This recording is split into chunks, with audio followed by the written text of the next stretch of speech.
The 2026 version of March Madness provided plenty of highlights, surprises, and buzzer beaters. But where exactly does it rank on our Madness Index? Let's find out. If you haven't watched the video that shows the method behind our Madness calculations, a link is down in the description. The calculations were an attempt to quantify Madness to determine which March Madness tournament gave us the most Madness. The largest part of the Madness points come from upsets, especially upsets by double-digit seeds.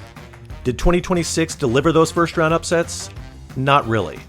Just like 2025, a 12 seed was the lowest seeded team to advance to the second round.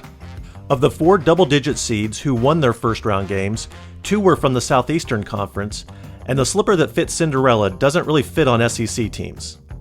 Even VCU, who won an exciting matchup against 6-seed North Carolina in overtime, came from a 2-bid conference. Only High Point provided a true Cinderella story, beating 5-seed Wisconsin in the first round, but couldn't sustain the madness, losing to Arkansas in the round of 32.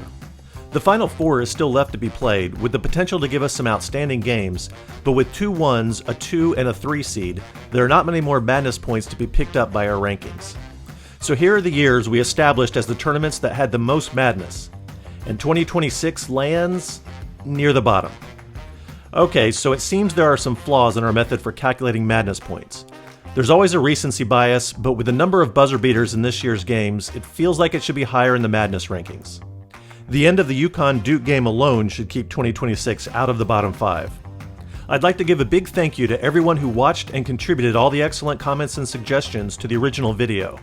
It was clear from those suggestions that buzzer beaters need to add significantly more madness points, regardless of whether it was an upset or not.